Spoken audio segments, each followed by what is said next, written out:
너희들 여기서 뭐 하고 있는 거니? 엄마, 병원비 모아야 해요.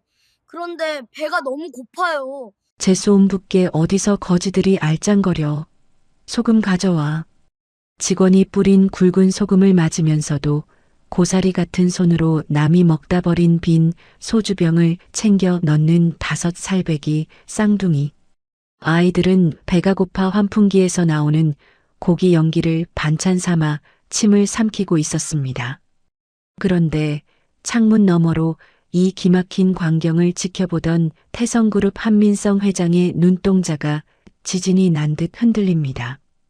깨진 병에 찢어진 아이의 손바닥, 그 한가운데에 박힌 선명한 2개의 점. 그것은 유전자 검사보다 더 정확하다는 한씨 집안의 천륜의 표식이었습니다. 분명 무정자증이랬는데, 평생 아이를 못 갖는다고 했는데, 7년 전 불륜이라며 뱃속 아이까지 저주하고 내쫓았던 아내. 알고 보니 그녀는 내 핏줄을 지키기 위해 룸살롱 주방에서 설거지를 하며 피눈물을 흘리고 있었고 내 새끼들은 아빠는 고기를 씹는 동안 쓰레기통을 뒤지고 있었습니다. 거대한 속임수에 인생을 도둑맞은 회장의 처절한 참회, 그리고 핏줄을 건드린 악인들을 향한 피해 복수국이 지금 시작됩니다. 가슴 시린 부성애와 통쾌한 사이다를 끝까지 함께하고 싶으시다면 사연 시작 전 구독과 좋아요를 눌러주시고 어디서 듣고 계신지 댓글 남겨주시면 그곳으로 행복이 가득하시길 바라겠습니다. 오늘의 사연 시작합니다. 지글지글 타오르는 숯불 위에서 붉은 마블링이 선명한 한우갈비가 먹음직스럽게 익어가고 있습니다. 고소한 기름 냄새가 진동하는 이곳은 서울 강남에서도 가장 비싸다는 최고급 고깃집입니다. 하지만 이 화려한 식탁 한가운데 앉아있는 태성그룹 한민성 회장의 얼굴은 잿빛입니다. 180cm가 넘는 키에 떡 벌어진 어깨를 가졌지만 맞춤 정장이 헐렁해 보일 정도로 그는 말라 있습니다. 7년 동안 그를 괴롭혀온 우울증과 거식증 때문이죠. 앞자리에 앉은 김 전무가 잘 익은 고기 한 점을 민성의 앞접시에 놓으며 굽신거렸습니다. 회장님, 이것 좀 드셔보십시오. 오늘 들어온 고기가 아주 기가 막힙니다. 입에 넣자마자 살살 녹는 게 아주 솜사탕입니다요. 민성이 미간을 팍 찌푸리며 물컵을 신경질적으로 만지작거렸습니다. 치워. 냄새만 맡아도 속이 뒤집히니까. 아이고, 그래도 한 점이라도 드셔야죠. 기력을 차리셔야 회사를 이끄실 거 아닙니까? 최영자 부회장님께서도 회장님 뼈만 남았다고 걱정이 태산이십니다. 계모 최영자의 이름이 나오자 민성의 눈빛이 서늘하게 식었습니다. 그 여자는 민성이 말라 죽기를 누구보다 바라는 사람이니까요. 민성이 젓가락을 탁 내려놓으며 쏘아붙였습니다. 그 여편네 얘기는 여기서 하지 말라고 했을 텐데 밥맛 떨어지게 진짜 이럴 거야? 아, 아닙니다. 죄송합니다, 회장님. 제가 입이 방정이라 얼른 치우겠습니다. 민성의 서슬 퍼런 호통에 임원들은 눈치만 살피며 제 입으로 고기를 쑤셔 넣기에 바빴습니다. 민성은 답답한 듯 넥타이를 거칠게 풀어헤치며 고개를 돌려 창밖을 바라보았습니다. 통유리 너머로 어둑어둑해진 골목길이 보였습니다. 그런데 민성의 시선이 창문 아래 환풍구 쪽에 딱 멈췄습니다. 거기엔 5살쯤 되어 보이는 사내아이 둘이 쪼그리고 앉아 있었습니다. 꼬질꼬질한 점퍼에 흑투성이 운동화를 신은 쌍둥이였습니다. 아이들은 식당 안에서 뿜어져 나오는 하얀 연기를 마치 솜사탕이라도 되는 양코를 벌름거리며 마시고 있었죠. 동생 바다가 배를 문지르며 형에게 칭얼거렸습니다. 형아, 냄새 죽인다. 나 배에서 천둥 소리나. 꼬르륵 소리가 안 멈춰. 형 우주가 동생 바다의 어깨를 감싸며 달랬습니다. 좀만 참아, 임마. 엄마가 오늘은 맛있는 거 사온댔어. 냄새 많이 맡으면 배 안 고프대잖아. 숨 크게 쉬어봐. 형아는 거짓말쟁이야. 냄새 맡으니까 침만 나오고 더 배고프잖아. 아, 고기 한 점만 먹었으면 소원이 없겠다. 그때였습니다. 식당 뒷문이 벌컥 열리더니 하얀 위생복을 입은 직원이 소금 바구니를 들고 나왔습니다. 직원이 아이들을 발견하고는 인상을 확 구기며 소리쳤습니다. 어라? 이 거지 똥파리 같은 녀석들이 또 왔네. 아, 저리 안 가? 재수옴 붓게 영업하는 가게 앞에서 알짱거리고 있어. 직원이 아이들을 향해 굵은 소금을 촥 뿌렸습니다. 아이들은 익숙하다는 듯 고개를 숙이고 뒷걸음질 쳤습니다. 아이고, 죄송합니다. 갈게요, 간다고요. 우주와 바다가 꾸벅 인사를 하고 도망치려는데 식당 구석에 쌓여 있는 플라스틱 박스가 아이들의 눈에 들어왔습니다. 손님들이 먹고 남긴 빈 소주병들이 가득 담긴 박스였죠. 도망치려던 우주가 발걸음을 딱 멈추고 바다의 소매를 잡아 끌었습니다. 야, 바다야. 저거 봐라. 빈 병이다, 빈 병. 바다가 눈을 동그랗게 뜨며 형을 쳐다보았습니다. 저거 가져가면 돈 주는 거야? 그럼 하나에 100원이잖아. 저거 다 가져가면 엄마 파스도 사주고 빚도 갚을 수 있어. 빨리 챙겨. 들키기 전에. 직원이 안으로 들어간 사이 쌍둥이는 고사리 같은 손으로 빈 병을 꺼내 자신들이 가져온 낡은 마대 자루에 담기 시작했습니다. 술 냄새가 진동하고 끈적끈적한 병이었지만 아이들은 더러운 줄도 몰랐습니다. 형아, 이거 진짜 많다. 오늘 횡재했다, 그치? 조용히 해. 깨지면 10원도 못 받아. 살살 담아. 창문 너머로 이 광경을 지켜보던 민성은 가슴 한구석이 욱신거렸습니다. 제 몸 하나 건사하기도 힘든 어린 것들이 고기 한 점 못 먹고 남이 버린 쓰레기를 줍고 있는 모습이 기이하게도 남일 같지 않았습니다. 민성은 자신도 모르게 자리에서 일어나 창가로 가까이 다가갔습니다. 그때 식당 뒷문이 다시 열리며 술에 잔뜩 취한 중년 남자가 비틀거리며 나왔습니다.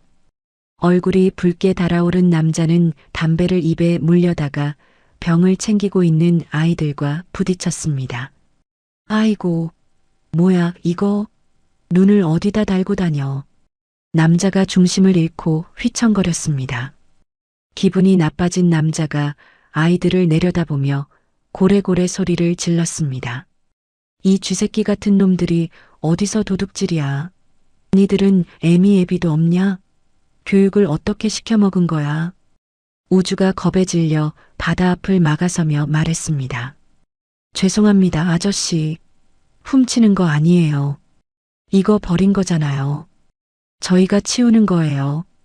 뭐, 이 건방진 새끼가 어디서 어른한테 말대꾸야. 확 그냥. 화가 난 남자가 발을 높이 들어 아이들이 열심히 채워 넣은 병 박스를 걷어찼습니다. 와장창, 쨍그랑, 요란한 소리와 함께 초록색 유리 조각들이 사방으로 튀었습니다. 박스가 넘어지면서 깨진 병 파편이 바다의 손등 위로 튀었습니다. 으앙, 아파. 형아, 피나. 아파. 바다가 손을 감싸 쥐며 자지러지게 울음을 터뜨렸습니다. 손바닥에서 붉은 피가 배어나와 바닥을 적셨습니다. 우주가 바다의 입을 틀어막으며 다급하게 속삭였습니다. 쉿, 울지 마. 울면 쫓겨나. 이 악물고 참아, 바다야.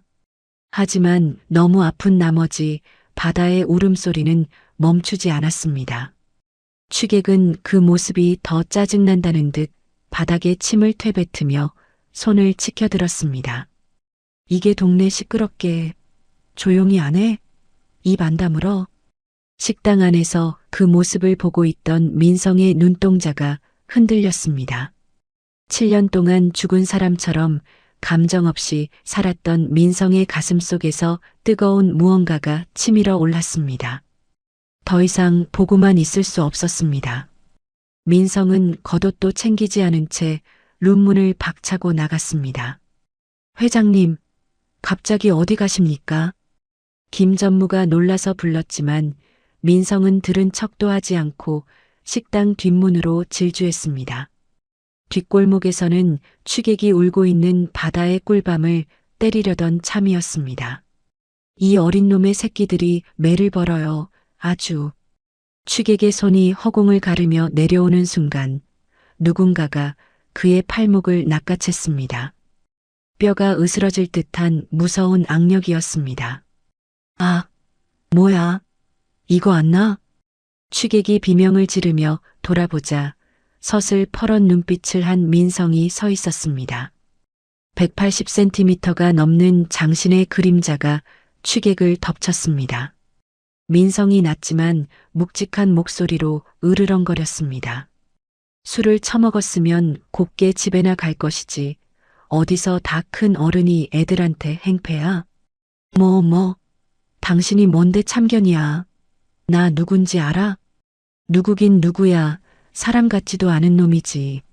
취객이 반대쪽 주먹을 휘둘렀지만 민성은 가볍게 피하며 잡고 있던 취객의 팔을 뒤로 꺾어 제압해버렸습니다. 우두둑 소리가 날 정도였습니다. 으악! 사람 살려! 팔 부러진다. 당장 꺼져. 한 번만 더 내 눈에 띄면 그땐 팔 하나로 안 끝난다. 알았어? 민성이 취객을 바닥으로 내동댕이 쳤습니다. 기세에 눌린 취객은 욕설을 중얼거리며 엉금엉금 기어서 도망쳤습니다.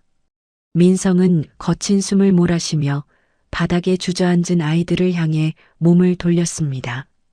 바다는 피가 흐르는 손을 부여잡고 덜덜 떨고 있었고 우주는 그런 동생을 꼭 껴안고 민성을 경계하는 눈빛으로 올려다보았습니다. 민성은 무릎을 굽혀 아이들과 눈높이를 맞췄습니다. 그리고 양복 안주머니에서 최고급 실크 손수건을 꺼냈습니다. 괜찮니? 어디 좀 보자. 아저씨 나쁜 사람 아니야. 민성이 바다에 다친 손을 조심스럽게 잡아당겼습니다. 아이가 움찔하며 손을 빼려 했지만 민성은 부드럽게 아이의 손을 펴고 상처 부위를 살폈습니다. 날카로운 유리 조각에 베어 피가 계속 솟구치고 있었습니다. 민성은 하얀 손수건으로 아이의 손을 단단히 감싸 지혈했습니다. 그때 바다가 훌쩍거리며 엉뚱한 곳을 쳐다보았습니다.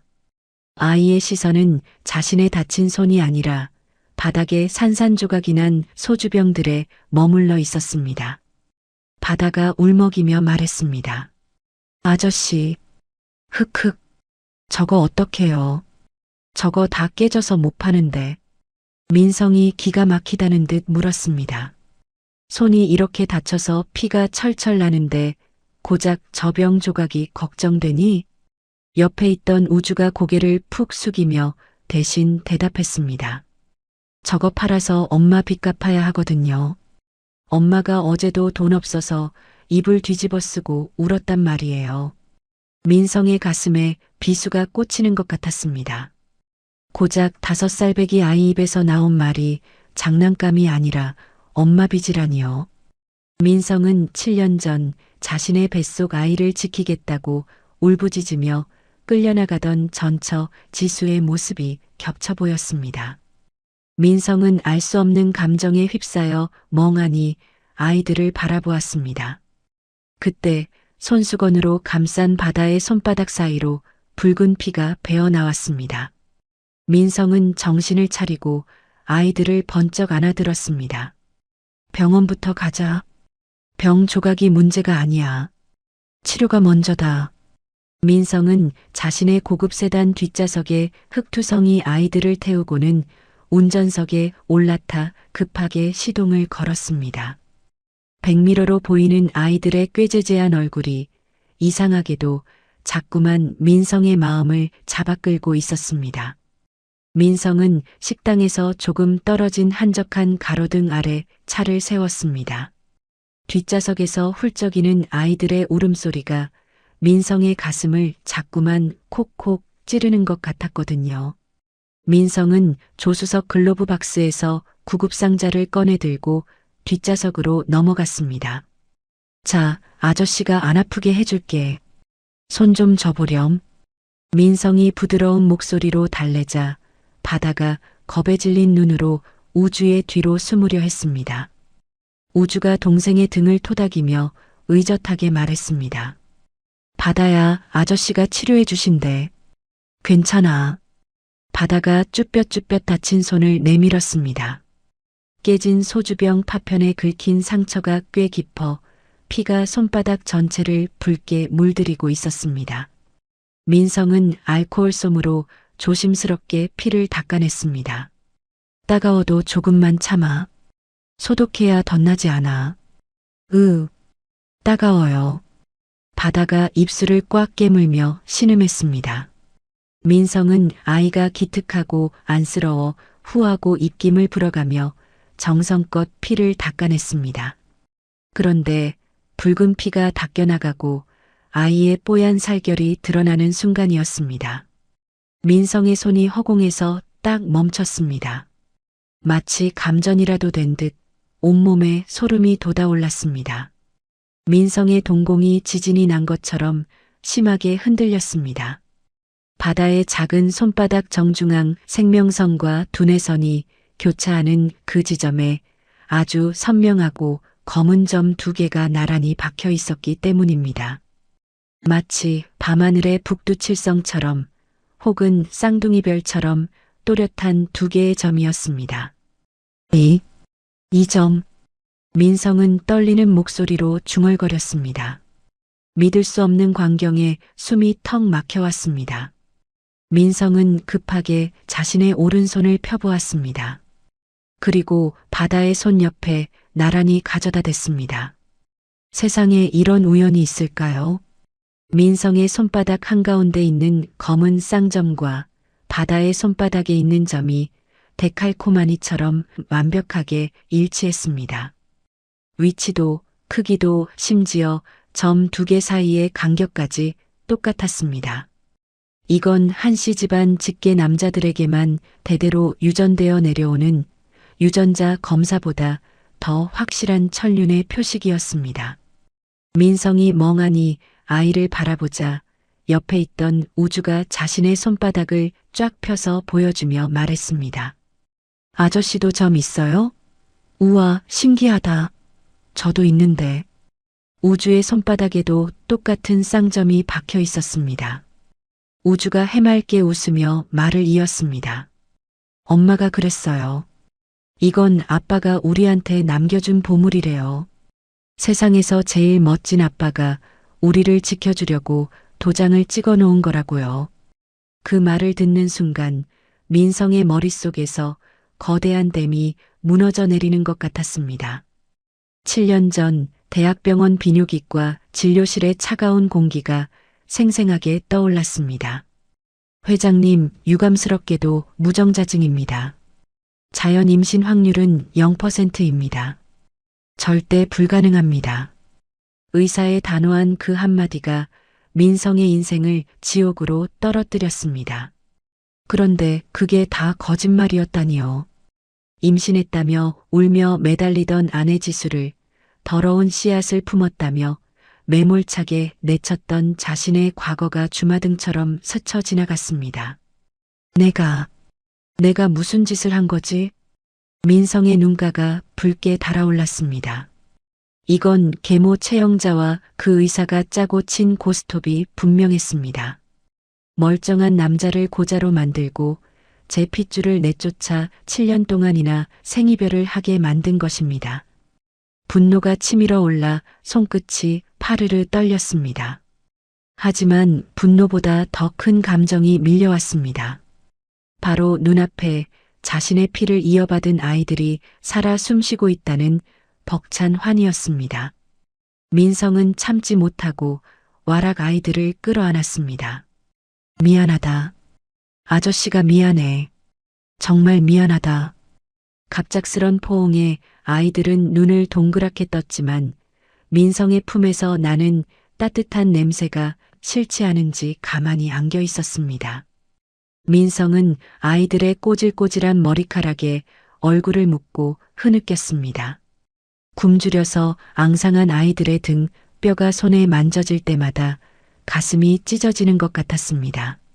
한참을 그렇게 아이들을 안고 있던 민성이 젖은 눈으로 아이들을 바라보며 물었습니다. 얘들아, 엄마는 어디 계시니? 바다가 코를 훌쩍이며 대답했습니다. 엄마 일하러 갔어요. 레드문이라는 식당에요. 레드문?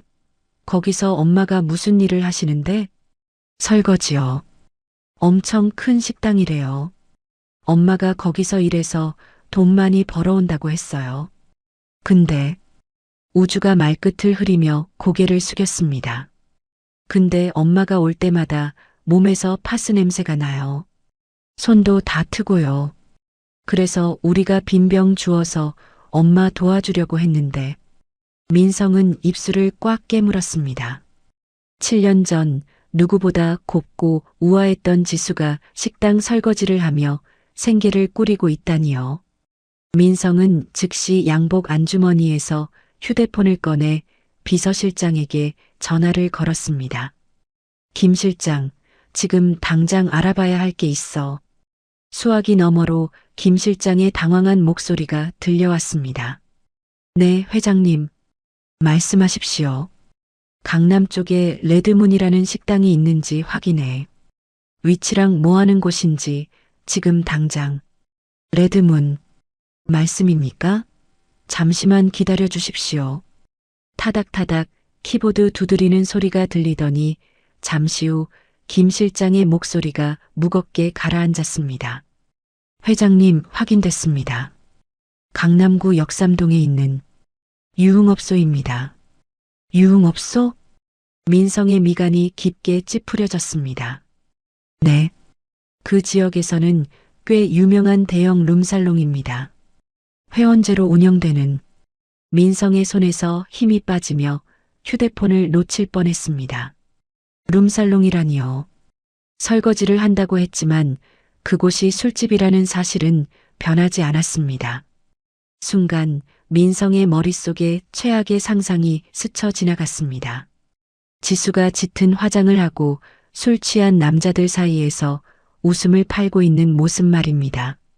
7년 전 자신이 내쫓을 때 위자료 한 푼 주지 않고 빈몸으로 내보냈던 기억이 비수가 되어 꽂혔습니다. 설마 지수가 그런 곳에서. 민성의 표정이 싸늘하게 굳어졌습니다. 배신감인지 죄책감인지 모를 복잡한 감정이 소용돌이쳤습니다. 하지만 직접 눈으로 확인해야 했습니다. 민성은 전화를 끊고 아이들을 바라보았습니다. 아이들은 아무것도 모른 채 아저씨가 왜 화가 났는지 눈치만 살피고 있었습니다. 민성은 애써 표정을 풀고 부드럽게 말했습니다. 우주야, 바다야. 아저씨가 엄마 있는 곳에 다녀올게. 너희들은 여기서 기다리면 심심하니까 아저씨 친구가 있는 호텔에 가서 맛있는 거 먹고 있을래? 호텔이요? 거기 가면 고기 먹을 수 있어요? 바다의 눈이 반짝였습니다. 그럼 고기도 있고 케이크도 있고 먹고 싶은 거 다 있어. 따뜻한 물로 목욕도 하고 푹신한 침대에서 자고 있으면 아저씨가 엄마 모시고 갈게. 민성은 비서실장에게 다시 전화를 걸어 아이들을 픽업해 계열사 호텔 스위트룸으로 모시라고 지시했습니다. 그리고 아이들이 안전하게 비서실장의 차로 옮겨 타는 것까지 확인했습니다. 아이들이 떠나고 텅 빈 차 안에 홀로 남은 민성은 운전대를 꽉 잡았습니다. 손바닥에 아이들의 온기가 아직 남아있는 것 같았습니다. 민성은 내비게이션에 레드문을 입력했습니다. 붉은 점이 깜빡이는 그곳을 노려보는 민성의 눈빛이 매섭게 빛났습니다. 김지수, 도대체 어떻게 살고 있는 거야? 민성은 엑셀을 밟았습니다. 검은 세단이 굉음을 내며 어둠 속으로 미끄러져 들어갔습니다. 그가 향하는 곳은 화려한 네온 사인이 번쩍이는 욕망의 거리, 그 한가운데 있는 지옥 같은 곳이었습니다. 밤 11시 서울 강남의 유흥가는 낮보다 더 화려하게 깨어납니다. 번쩍거리는 네온 사인이 거리를 대낮처럼 밝히고 최고급 외제차들이 꼬리를 물고 늘어선 그곳. 욕망이 꿈틀대는 거리 한복판에 레드문이라는 간판이 붉은 핏빛처럼 빛나고 있습니다. 기. 민성의 검은 세단이 거칠게 브레이크를 밟으며 레드문 입구에 멈춰 섰습니다. 차에서 내린 민성은 모자를 푹 눌렀었지만 뿜어져 나오는 서늘한 기운은 감출 수 없었습니다. 입구에 서 있던 기도들이 민성의 고급 세단과 명품 정장을 훑어보고는 90도로 허리를 굽혔습니다. 어서 오십시오, 형님. 예약하셨습니까? 민성이 차가운 목소리로 대꾸했습니다. 조용한 방 하나 내놔. 제일 비싼 술로. 아이고, 혼자 오셨습니까? 아가씨는 어떤 스타일로? 필요 없어. 술만 가져와. 내 허락 없이 아무도 들이지 마. 민성의 살기 어린 눈빛에 기도가 흠칫 놀라며 뒷걸음질 쳤습니다. 아, 예. 알겠습니다. VIP 1번 방으로 모시겠습니다. 민성은 지하로 이어지는 나선형 계단을 내려갔습니다. 쿵쿵거리는 음악 소리와 역한 담배 냄새, 그리고 싸구려 향수 냄새가 뒤섞여 코를 찔렀습니다. 민성은 속이 메스꺼워 입을 막았습니다. 지수가 정말 이런 곳에 있단 말인가. 민성은 안내받은 룸에 들어가 소파 깊숙이 몸을 파묻었습니다. 잠시 후 웨이터 2명이 들어와 테이블 위에 양주와 얼음통을 세팅하기 시작했습니다. 민성은 모자챙 아래로 웨이터들의 동태를 살폈습니다. 혹시나 지수에 대한 이야기를 들을 수 있을까 해서였죠. 민성이 짐짓 까다로운 척하며 말을 던졌습니다. 안주는 왜 안 나와? 과일은 신선한 걸로 가져와 봐. 주방에서 방금 직접 깎은 걸로. 웨이터가 쟁반을 내려놓으며 비굴하게 웃었습니다. 아이고, 죄송합니다, 사장님. 지금 주방이 전쟁통이라서요. 금방 준비해 올리겠습니다. 웨이터들이 나가려고 문을 여는 순간 복도에서 다른 직원들의 목소리가 틈새로 흘러들어왔습니다. 야, 주방 이모, 오늘 또 한바탕 했다며? 말도 마라. 사채업자 그 독사 같은 놈들이 또 찾아왔어.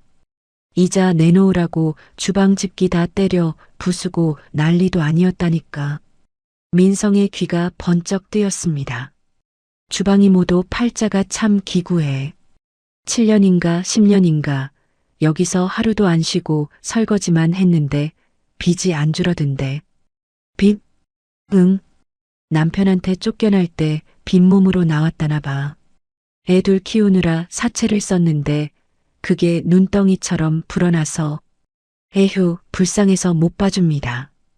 그 독사 같은 놈들이 돈 안 갚으면 애들까지 데려간다고 협박을 해대니 그 아줌마가 죽지도 못하고 저러고 버티는 거죠. 민성의 심장이 쿵 하고 내려앉았습니다. 손에 들고 있던 양주잔이 파르르 떨렸습니다. 애들을 데려가? 협박을 당해서. 그래서 여기 있었던 거야? 자신이 상상했던 타락이나 배신이 아니었습니다. 지수는 아이들을 지키기 위해 그 끔찍한 협박을 견디며 이 지옥 같은 곳에서 노예처럼 일하고 있었던 것입니다. 7년 전 자신이 땡전 한 푼 안 주고 내쫓았던 그날의 선택이 지수를 이 불구덩이로 밀어넣은 셈이었습니다.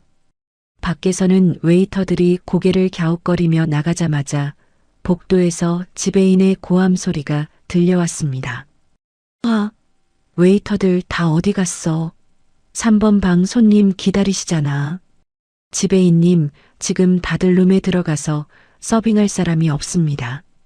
A씨, 답답해 죽겠네. 야, 김씨. 김지수, 너 뭐해? 손 놀고 있으면 내가 과일 접시 좀 갖다 놔. 팁 챙겨줄 테니까 얼른. 지배인님. 저는 주방 담당이라 홀에는 못 나가는데요. 잔말 말고 하면 해. 빚 갚아야 할 거 아니야. 문 밖에서 들려오는 저 목소리. 힘없고 가늘게 떨리는 저 목소리는 분명 지수였습니다. 민성은 숨이 턱 막혀 소파 뒤로 몸을 숨겼습니다. 드르륵. 잠시 후 룸의 문이 조심스럽게 열렸습니다. 실례하겠습니다. 과일 안주 나왔습니다. 어둠 속으로 한 여자가 들어왔습니다. 짙은 화장으로 창백한 안색을 가렸지만 눈가의 주름과 지친 기색은 숨길 수가 없었습니다. 싸구려 유니폼을 입은 그녀는 쟁반을 들고 민성이 앉은 테이블 앞으로 다가왔습니다. 민성은 모자를 더 깊게 눌러 쓰고 고개를 숙였습니다. 지수는 손님이 누구인지 쳐다볼 생각조차 없는 듯 바닥만 보고 무릎을 꿇었습니다. 그리고 테이블 위에 과일 접시를 하나씩 내려놓기 시작했습니다. 달그락. 접시를 내려놓는 지수의 손이 조명 아래 드러났습니다. 민성은 그 손을 보고 입술을 꽉 깨물었습니다. 7년 전 매일 밤 자신에게 마사지를 해주던 부드럽고 하얗던 그 손은 온데간데 없었습니다. 대신 습진으로 껍질이 다 벗겨지고 손가락 마디마디가 퉁퉁 부어오른 거친 손만이 있었습니다. 군데군데 베인 상처에는 대충 반창고가 덕지덕지 붙어 있었습니다. 지수야, 손이 이게 뭐야? 대체 무슨 고생을 한 거야? 민성의 가슴 속에서 뜨거운 눈물이 차올랐습니다. 당장이라도 그녀의 손을 잡고 미안하다고 외치고 싶었지만 그랬다간 지수가 놀라서 도망칠 것만 같았습니다.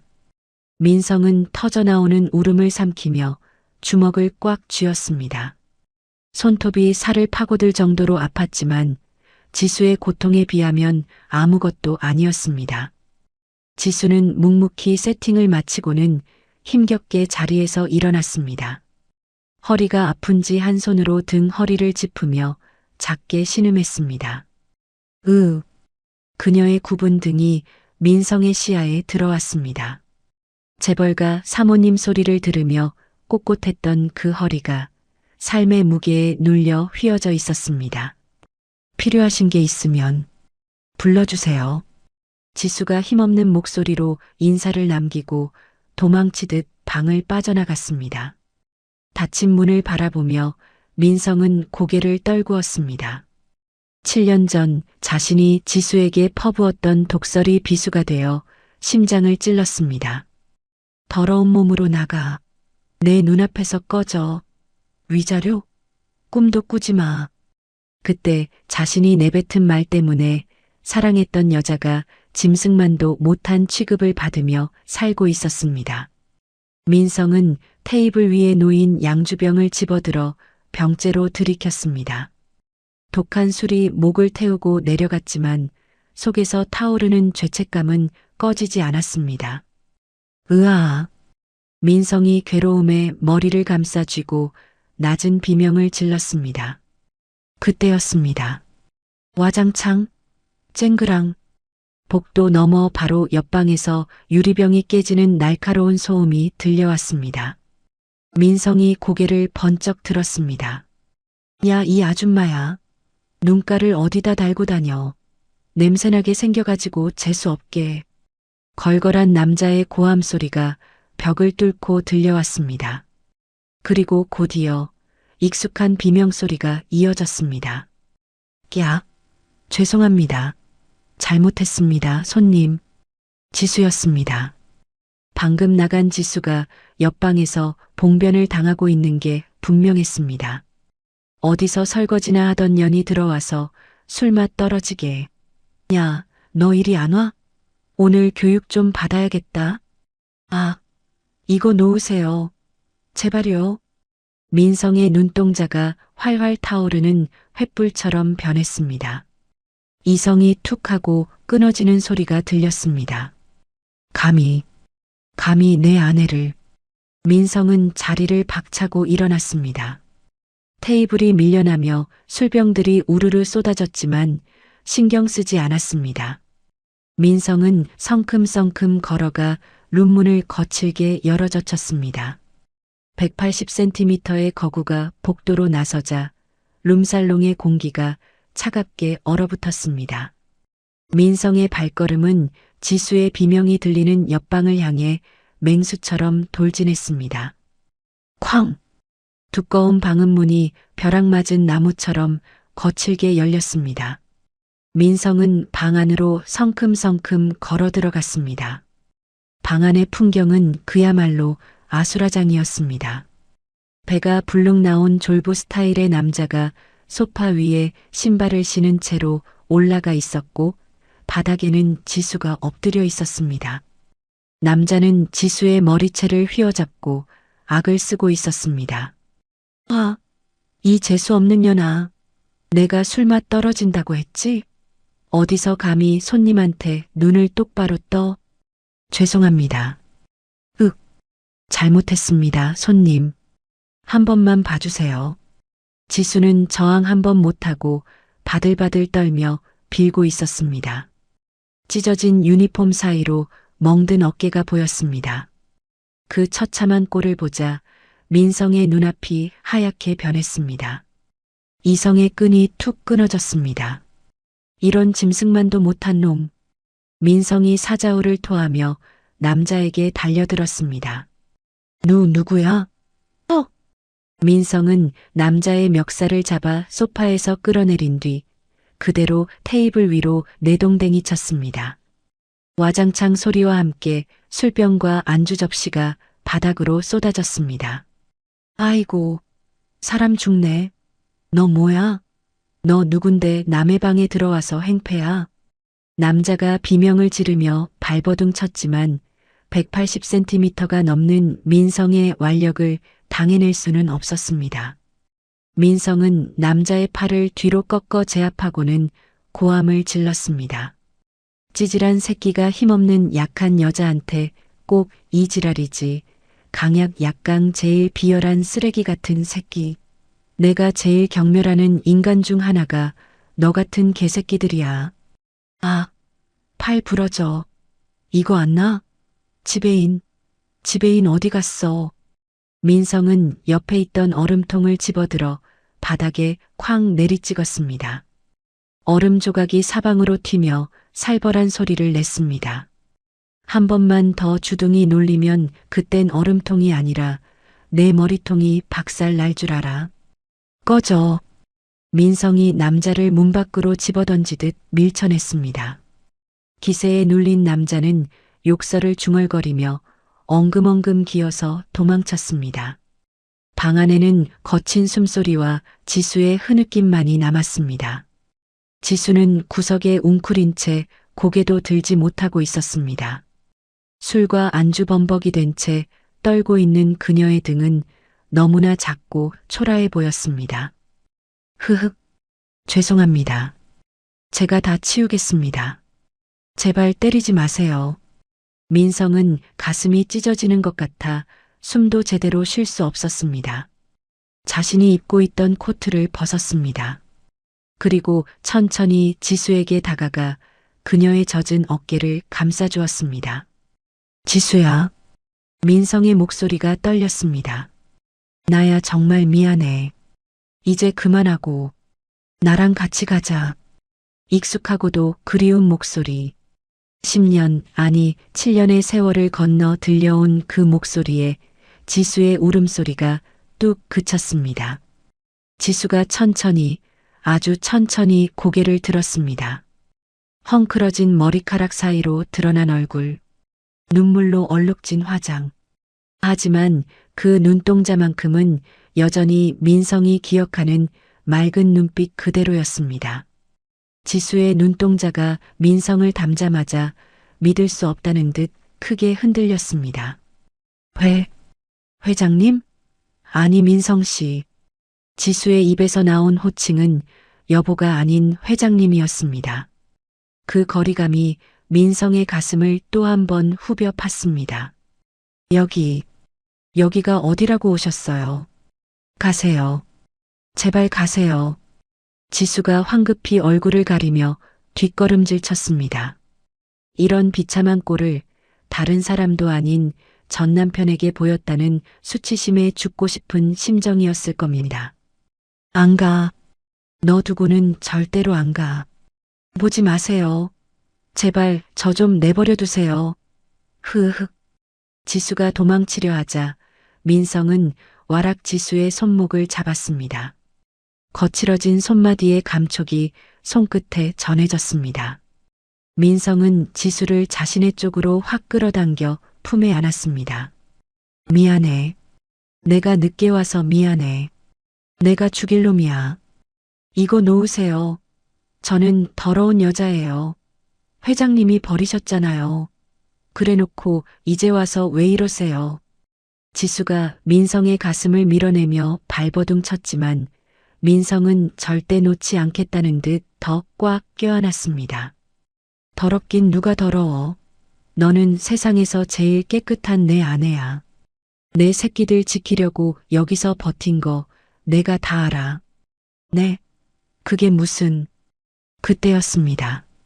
소란을 듣고 지배인과 덩치 큰 기도들이 우르르 몰려왔습니다. 뭐야? 무슨 일이야?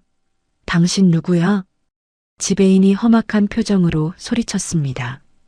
깍두기 머리를 한 기도들이 위협적으로 민성을 에워쌌습니다. 남의 영업장에서 행패를 부려? 여기가 어딘 줄 알고 감히. 지수는 겁에 질려 민성의 옷자락을 꽉 쥐었습니다. 회장님, 어서 피하세요. 이 사람들 무서운 사람들이에요. 하지만 민성은 눈 하나 깜짝하지 않았습니다. 오히려 지수를 자신의 등 뒤로 숨기며 지배인을 똑바로 노려보았습니다. 태성그룹 회장으로서 수천 명의 직원을 거느리던 그 위압감이 뿜어져 나왔습니다. 민성은 품 안에서 명함 지갑을 꺼냈습니다. 그리고 지배인의 얼굴을 향해 명함 한 장을 휙 던졌습니다. 태성그룹 회장 한민성이다. 명함이 바닥에 떨어지기도 전에 지배인의 눈이 휘둥그레졌습니다. 금박이 박힌 명함에는 대한민국 사람이라면 모를 리 없는 태성그룹 로고가 선명하게 박혀 있었거든요. 태성그룹? 회장님이시라고요? 지배인의 목소리가 기어 들어갔습니다. 기도들도 멈칫하며 서로의 눈치를 살폈습니다. 재벌 회장을 건드렸다가는 가게 문을 닫는 걸로 끝나지 않는다는 걸 그들도 본능적으로 알았기 때문입니다. 민성이 차가운 목소리로 일갈했습니다. 내 아내다. 네. 아, 아내분이시라고요? 그래. 내 아내가 여기서 진 빚이 얼마지? 그게 원금이랑 이자 합쳐서 1억 정도. 1억? 겨우 그 돈 때문에 사람을 이 지경으로 만들어? 민성의 호통에 지배인이 움찔했습니다. 민성은 지배인을 벌레 보듯 쳐다보며 선언했습니다. 내일 내 변호사가 올 거다. 원금의 10배, 아니 20배를 쳐서 가져올 테니 입 닥치고 있어. 아, 알겠습니다, 회장님. 저희는 그냥 시키는 대로. 그리고 경고하는데 만약 내 아내나 아이들 신상에 대해 밖에서 쥐새끼만 한 소문이라도 들리면 그날로 이 가게는 지도에서 사라질 줄 알아. 너희들 밥줄만 끊기는 게 아니라 평생 감방에서 콩밥 먹게 해줄 테니까. 민성의 살벌한 경고에 지배인은 식은땀을 줄줄 흘리며 허리를 90도로 굽혔습니다. 명심하겠습니다. 절대 입 뻥긋도 안 하겠습니다. 죄송합니다. 상황이 정리되자 민성은 뒤를 돌아 지수를 보았습니다. 긴장이 풀린 지수는 다리에 힘이 풀려 주저앉기 일보 직전이었습니다. 지수야, 가자. 민성은 지수를 번쩍 안아들었습니다. 민성은 지수를 안고 당당하게 복도를 걸어 나갔습니다. 구경하던 웨이터들과 아가씨들이 길을 터주며 수군거렸습니다. 대박! 저 사람 태성그룹 회장이라며? 주방 이모가 회장 사모님이었어? 와, 영화다, 영화. 민성은 사람들의 시선 따위는 아랑곳하지 않고 계단을 올라 지상으로 나왔습니다. 차가운 밤 공기가 두 사람의 얼굴을 스치고 지나갔습니다. 지옥 같았던 지하 세계에서 벗어나자 밤하늘의 별이 유난히 밝게 빛나고 있었습니다. 민성은 차 앞에 도착해서야 조심스럽게 지수를 내려주었습니다. 이제 다 끝났어. 다시는 그곳에 안 보내. 지수는 민성의 얼굴을 올려다보았습니다. 꿈만 같았습니다. 7년 동안 매일 밤 꿈속에서 그리던 남편이 진짜로 자신을 구하러 와준 것입니다. 지수의 눈에서 참았던 눈물이 툭 터지듯 쏟아져 내렸습니다. 흐흐. 민성 씨, 여보. 드디어 회장님이 아닌 여보라는 말이 터져 나왔습니다. 민성은 지수를 와락 끌어안았습니다. 그래, 나왔어. 미안해. 너무 늦게 와서 미안해. 지수는 민성의 가슴에 얼굴을 묻고 아이처럼 엉엉 울었습니다. 7년의 서름이, 그 모진 세월의 아픔이 민성의 셔츠를 뜨겁게 적셨습니다. 민성은 지수의 굽은 등을 어루만지며 밤하늘을 올려다보았습니다. 이제 남은 건 이 착한 여자를 지옥으로 몰아넣은 사람들을 향한 복수뿐이었습니다. 민성의 눈빛이 다시 한번 매섭게 빛났습니다. 아침 햇살이 하얀 커튼 사이로 눈부시게 쏟아져 들어옵니다. 호텔 스위트룸의 푹신한 침대에서 눈을 뜬 지수는 한참 동안 천장을 멍하니 바라보았습니다. 이게 꿈인지 생시인지 분간이 가지 않았거든요. 어제까지만 해도 곰팡이 핀 지하 단칸방에서 눈을 떴는데 오늘은 구름처럼 하얀 이불 속에 누워 있다는 게 믿기지 않았습니다. 깨르르, 아저씨, 그거 아니야. 거기다 싸우면 무너지잖아. 어허, 이 녀석들 봐라. 아저씨가 왕년에는 블록 쌓기 챔피언이었어. 잘 봐라. 거실 쪽에서 아이들의 맑은 웃음소리와 민성의 다정한 목소리가 들려왔습니다. 지수는 벌떡 일어나 방문을 조심스럽게 열었습니다. 거실 바닥에는 값비싼 장난감들이 산더미처럼 쌓여 있었고 말끔하게 씻어 뽀얀 얼굴을 한 우주와 바다가 민성과 뒹굴며 놀고 있었습니다. 양복 재킷을 벗어 던지고 셔츠 소매를 걷어붙인 민성은 땀까지 흘려가며 아이들에게 로봇을 조립해주고 있었죠. 지수는 문틀을 잡고 그 평화로운 풍경을 바라보며 입을 틀어막았습니다.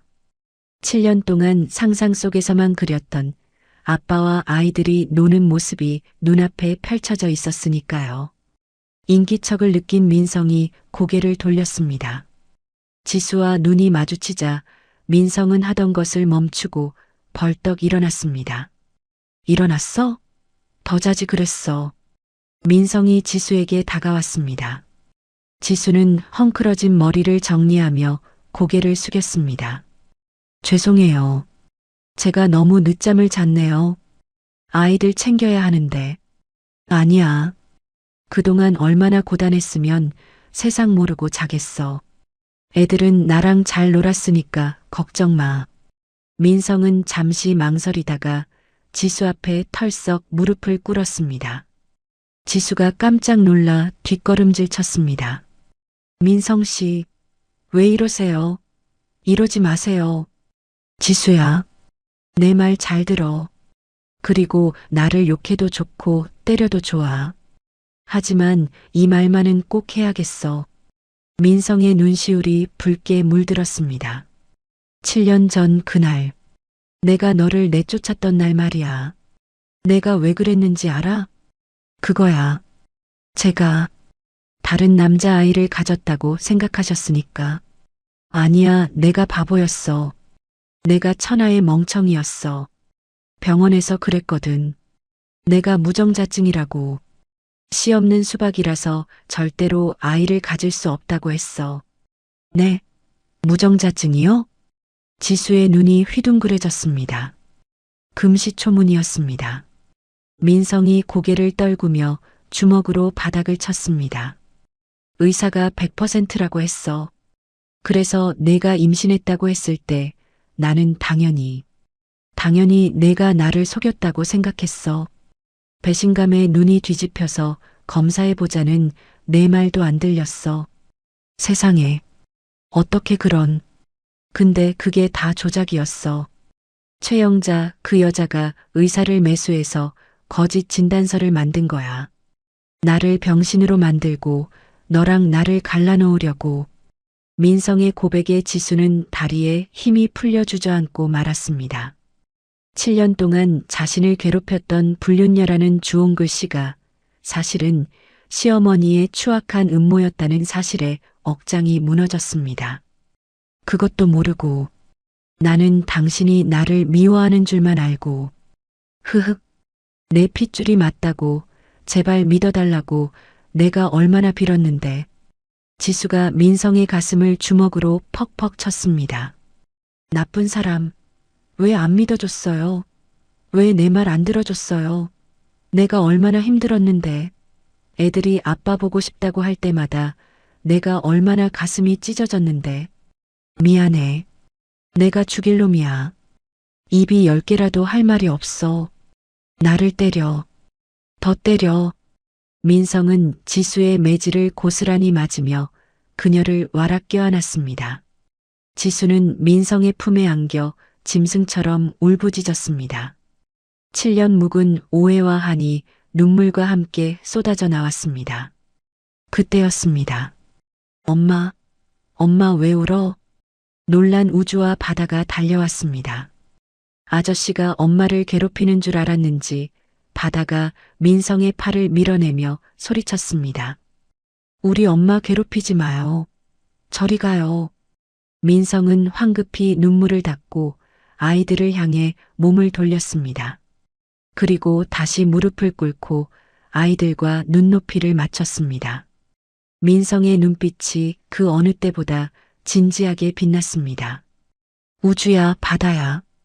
아저씨가 엄마 괴롭히는 거 아니야. 엄마랑 화해하는 중이야. 화해요? 근데 왜 울어요? 너무 좋아서 우는 거야. 그리고 너희들한테 꼭 할 말이 있어. 민성은 떨리는 손을 들어 자신의 오른손을 쫙 폈습니다.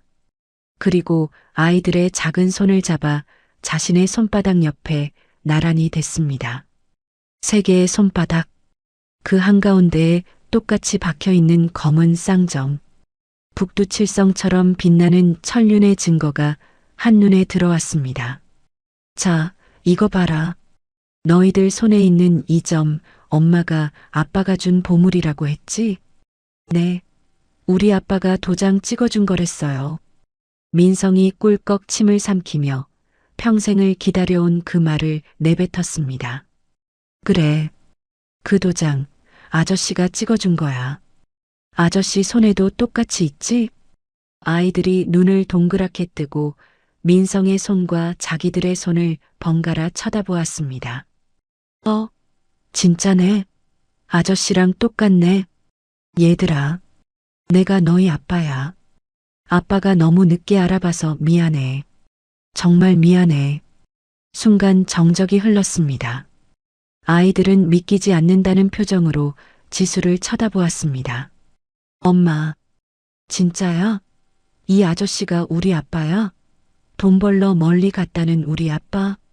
지수가 퉁퉁 부은 눈으로 고개를 끄덕이며 미소 지었습니다. 응, 맞아. 아빠야. 진짜 너희 아빠야. 그 말이 떨어지기가 무섭게 바다의 얼굴이 울상이 되더니 아빠 하고 소리치며 민성의 목으로 뛰어들었습니다. 아빠, 왜 이제 왔어? 내가 얼마나 기다렸는데. 우주도 참았던 눈물을 터뜨리며 민성의 품으로 파고들었습니다. 아빠, 보고 싶었어요. 엉엉. 민성은 양팔 가득 아이들을 안고 바닥을 뒹굴었습니다. 아이들의 체온이 살 냄새가 온몸으로 전해졌습니다. 그래, 그래. 내 새끼들. 아빠가 왔어. 이제 아무데도 안 가. 평생 너희들 옆에 딱 붙어 있을 거야. 내 식구는 거실 바닥에 한 덩어리가 되어 울고 또 웃었습니다. 호텔 스위트룸이 눈물바다가 되었지만 그곳에 있는 공기는 그 어떤 봄날보다 따뜻했습니다. 한바탕 울고 난 뒤 배에서 꼬르륵 소리가 났습니다. 우주였습니다. 민성이 피식 웃으며 물었습니다. 우리 아들 배고프구나? 뭐 시켜 먹을까?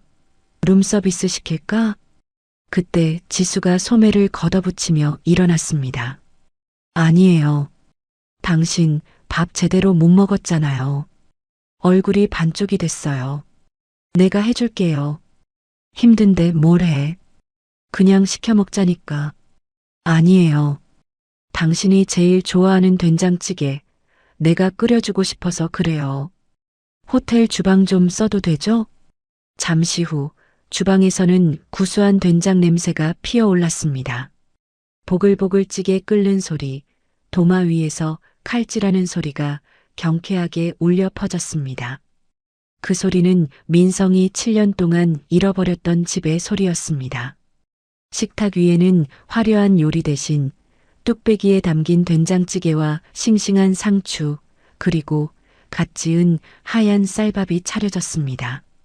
지수는 상추 위에 밥을 듬뿍 얹고 쌈장을 발라 민성의 입에 넣어 주었습니다. 자, 아하세요.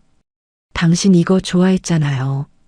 민성은 지수가 싸준 쌈을 받아 먹었습니다. 우물우물. 7년 동안 모래알 같던 밥알이 오늘은 꿀맛처럼 느껴졌습니다. 목구멍으로 따뜻한 밥이 넘어가자 얼어붙었던 위장이 사르르 녹아내리는 기분이었습니다. 맛있다. 진짜 맛있다, 지수야. 민성의 눈에서 또다시 눈물이 주르륵 흘러내렸습니다. 많이 드세요. 이제는 좋아하는 음식 많이 만들어줄게요. 옆에서 우주와 바다도 입가에 쌈장을 잔뜩 묻힌 채 오물오물 밥을 먹고 있었습니다. 아빠, 나도 싸줘. 나도 쌈 줘. 민성은 아이들 입에도 쌈을 하나씩 넣어 주었습니다. 입 안가득 밥을 넣고 볼이 터져라 먹는 아이들의 모습이 얼마나 예쁜지 민성은 밥을 안 먹어도 배가 부를 지경이었습니다. 여보, 우리 이제 진짜 같이 사는 거죠? 다신 안 헤어지는 거죠? 지수의 물음에 민성이 아이들의 머리를 쓰다듬으며 대답했습니다. 그럼 죽어도 안 헤어져. 이제 내가 너희들 지킬 거야. 누구도 건드리지 못하게 할 거야. 가장 완벽한 행복이었습니다. 빈 병을 줍던 아이들도, 룸살롱에서 떨던 지수도, 거식증에 시달리던 민성도 이제는 없습니다. 오직 따뜻한 밥상과 사랑하는 가족만이 있을 뿐이었습니다. 징징. 그때 식탁 위에 놓아둔 민성의 휴대폰이 요란하게 진동했습니다. 민성이 무심코 화면을 확인했습니다. 발신자 이름을 보는 순간 민성의 얼굴에서 미소가 싹 사라졌습니다. 최영자 부회장. 문자 메시지 내용이 화면에 떴습니다. 긴급 이사회 소집했다. 내가 감히 술집 여자를 집에 들여? 회장직 내놓고 싶지 않으면 당장 본가로 들어와라. 민성의 눈빛이 순식간에 매섭게 변했습니다. 행복한 밥상 위로 먹구름이 몰려오고 있었습니다. 민성은 휴대폰을 뒤집어 엎으며 나직하게 응조렸습니다. 그래, 올 것이 왔구나. 민성은 숟가락을 내려놓고 주먹을 꽉 쥐었습니다. 이제 진짜 싸움이 시작될 시간이었습니다.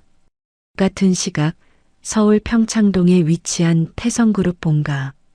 고풍스러운 기와집 안방에서 쨍그랑 하는 날카로운 파열음이 울려 퍼졌습니다. 최영자 부회장이 손에 들고 있던 최고급 찻잔을 벽을 향해 집어 던진 것입니다. 산산조각난 도자기 파편이 붉은 핏빛의 카펫 위로 흩어졌습니다. 뭐라고? 민성이가 그 여자를 찾았어? 그것도 모자라 쌍둥이까지 끼고 돌고 있다고? 최영자가 비서실장에게 삿대질을 하며 고래고래 소리를 질렀습니다. 우아하게 올린 머리가 헝클어질 정도로 흥분한 상태였습니다. 네, 부회장님. 호텔 스위트룸에 모셔두고 아주 살림을 차렸답니다. 아이들이 회장님을 아빠라고 부르는 것도 확인했습니다.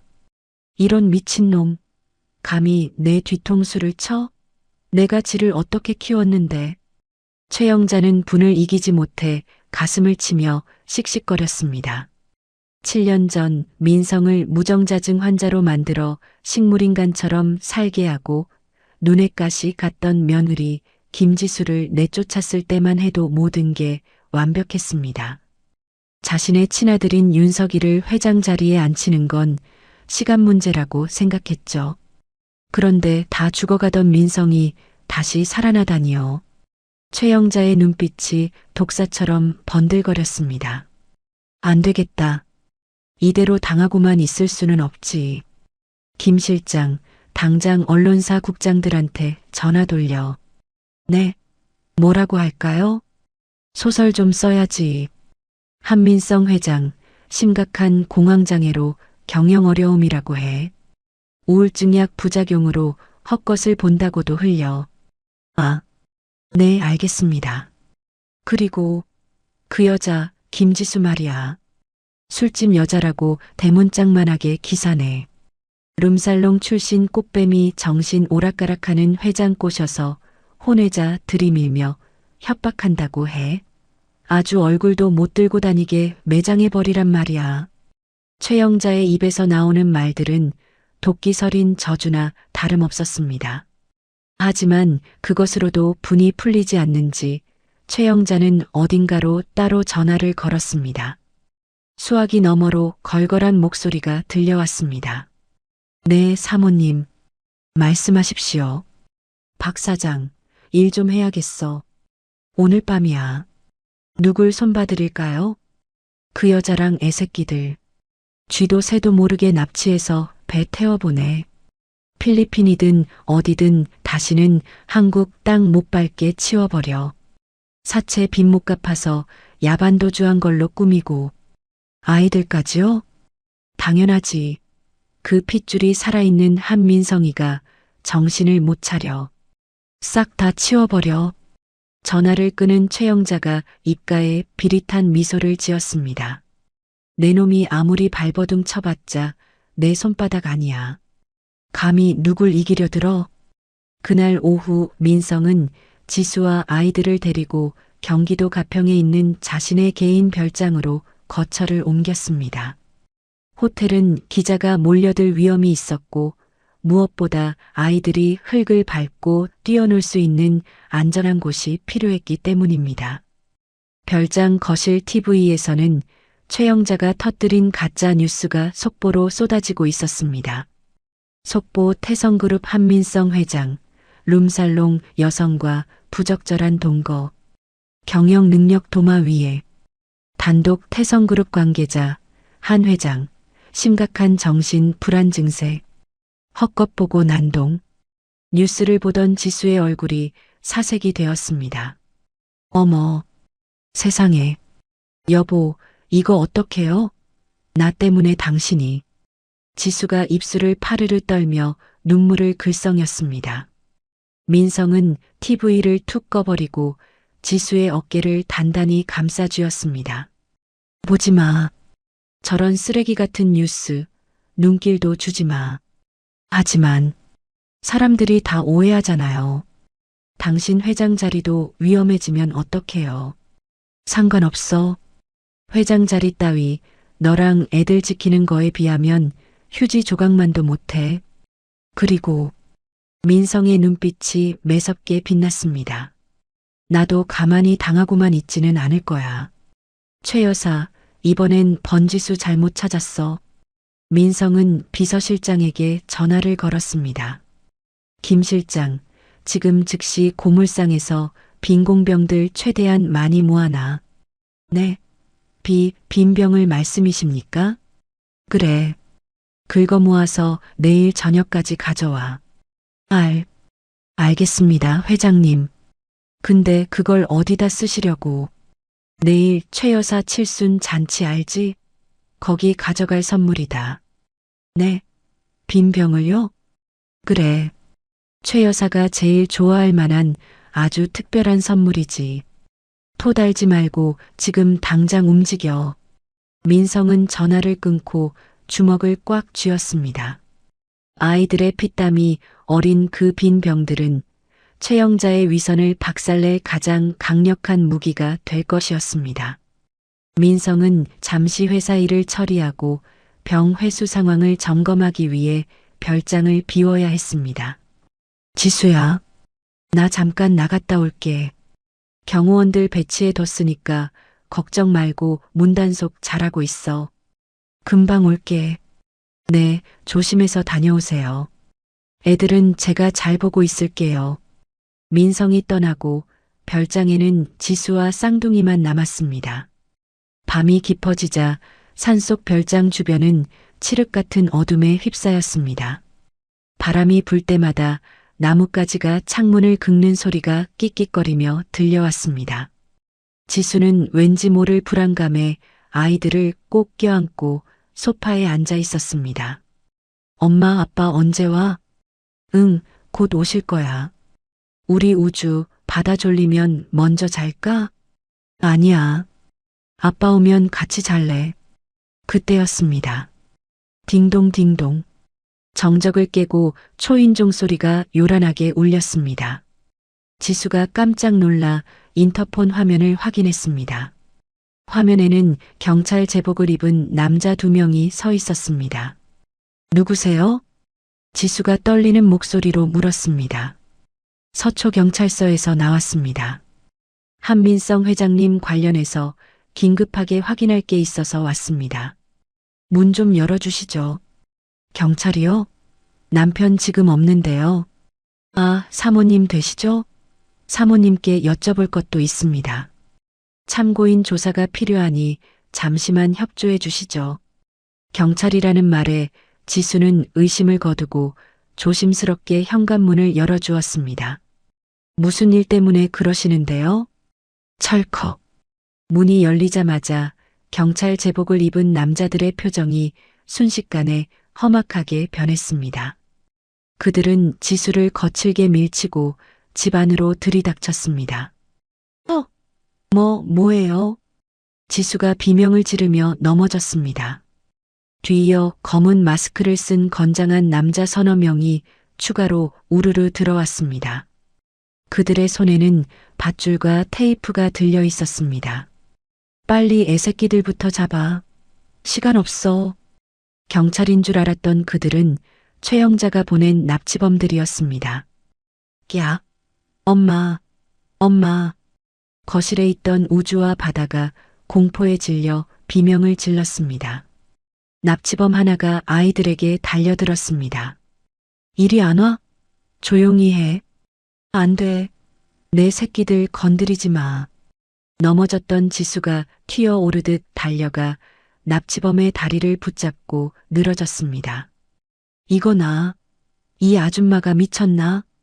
납치범이 발길질을 했지만 지수는 피를 토하듯 소리치며 절대 놓지 않았습니다. 못 데려가.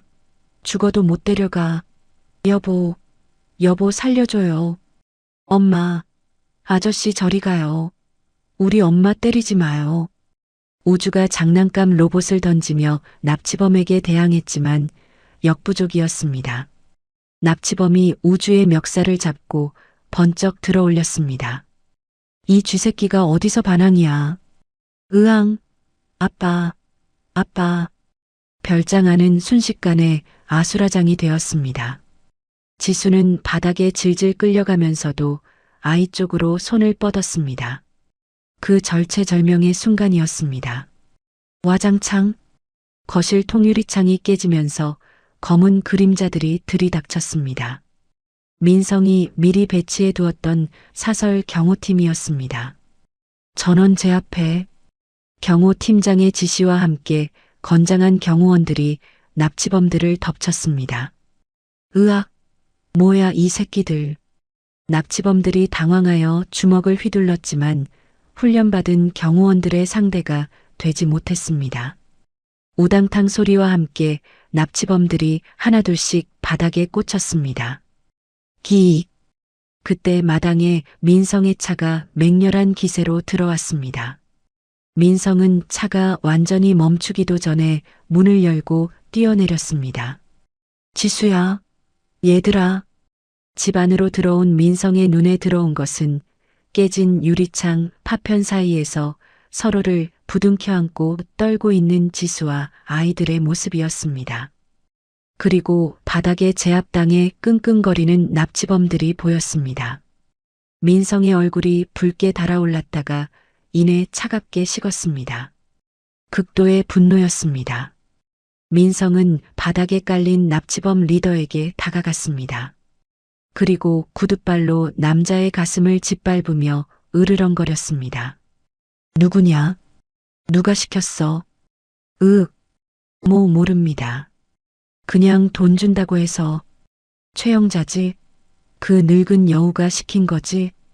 민성이 발에 힘을 주자 남자가 컥컥거리며 고통스러워했습니다. 맞습니다. 부회장님이 애들만 처리하면 평생 먹고 살게 해준다고. 민성은 기가 막혀 헛웃음을 터뜨렸습니다.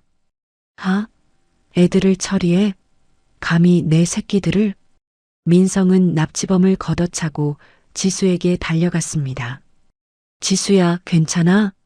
다친 데 없어? 여보. 무서웠어요. 애들 잡아가는 줄 알고. 지수는 민성을 보자마자 긴장이 풀려 품에 안겨 오열했습니다. 우주와 바다도 아빠를 부르며 민성의 다리에 매달렸습니다. 아빠가 미안해. 아빠가 너무 늦었어. 이제 괜찮아. 저놈들 다 잡았어. 민성은 떨고 있는 가족들을 하나하나 안아주며 등을 토닥였습니다. 하지만 민성의 눈은 불타오르고 있었습니다. 더 이상은 참을 수 없었습니다. 방어만 해서는 이 지옥이 끝나지 않는다는 것을 뼈저리게 느꼈습니다.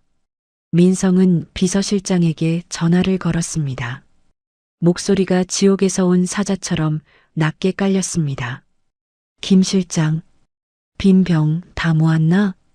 네, 회장님. 트럭 2대 분량 확보했습니다. 지금 세척 중입니다. 좋아. 내일 아침 일찍 트럭 대기시켜. 그리고 민성은 깨진 유리창 파편을 밟으며 비장하게 말했습니다. 내일 최 여사 칠순 잔치 내가 직접 가서 축하해 드려야겠어. 아주 성대하고 평생 잊지 못할 잔치로 만들어 드린다고 전해. 민성의 시선이 밤하늘을 향했습니다. 내일은 결전의 날이었습니다. 10년 묵은 하늘, 아이들의 눈물을, 지수의 고통을 모두 되돌려줄 시간이 다가오고 있었습니다. 다음 날 오후 태성그룹 계열사 중 가장 화려하기로 소문난 그랜드 호텔 대연회장.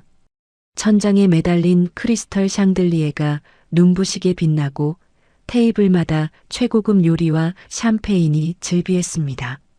오늘은 태성그룹의 실세, 최영자 부회장의 칠순 잔치가 열리는 날입니다. 정재계의 내로라 하는 인사들이 구름대처럼 몰려와 최영자에게 허리를 굽혔습니다. 아이고, 부회장님, 칠순 축하드립니다. 어쩜 이렇게 고우십니까? 칠순이 아니라 환갑이라고 해도 믿겠습니다. 호호. 김 의원님도 참 비행기 그만 태우세요. 늙은이가 주책이죠 뭐.